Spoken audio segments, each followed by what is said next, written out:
Praise the Lord. Hallelujah. ప్రభు అయిన యేసుక్రీస్తు నామమున పేరిట మీ అందరికీ శుభోదయం. ప్రియ దేవుని బిడ్డలారా, ఈ అందిన ఆహారంలో ఈ దినము దేవదేవుడు మనకు దయచేసిన ఈ ఆత్మీయ భోజనాన్ని భుజిద్దాం రండి.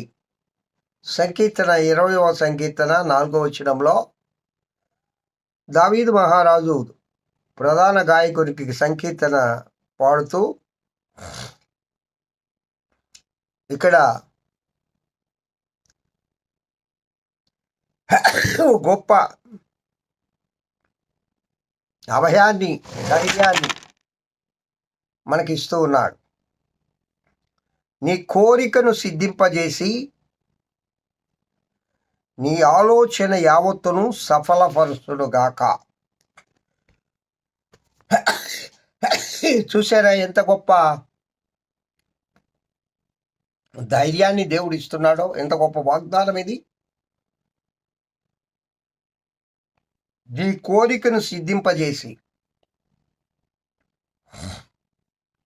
నీ ఆలోచన యావత్తును సఫలపరచునుగాక. ప్రియులారా, ఈ లోకంలో మానవుని కోరికలు అనంతములు.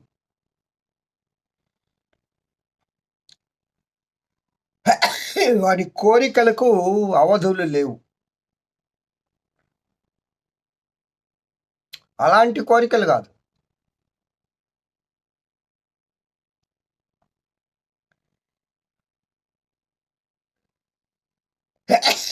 ఇక్కడ నీ కోరికను సిద్ధింపజేసి నీ ఆలోచన యావత్తును సఫలపరచునుగాక. ఇక్కడ ఆలోచన అనే మాటను మనం ఒకసారి జ్ఞాపకం చేసుకుంటే, మన ఆలోచనలు ఏ విధంగా ఉన్నాయి? లోక సంబంధమైన ఆలోచనలు, దైవీకమైన ఆలోచనలు.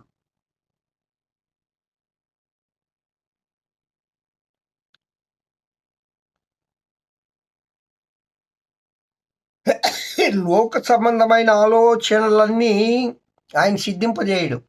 అవి అనంతాలు.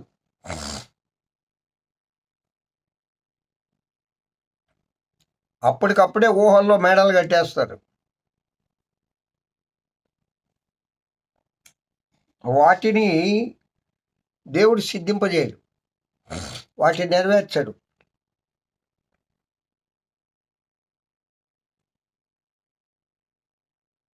మన కోరిక నెరవేరాలి అంటే అది దైవిక సంబంధమైన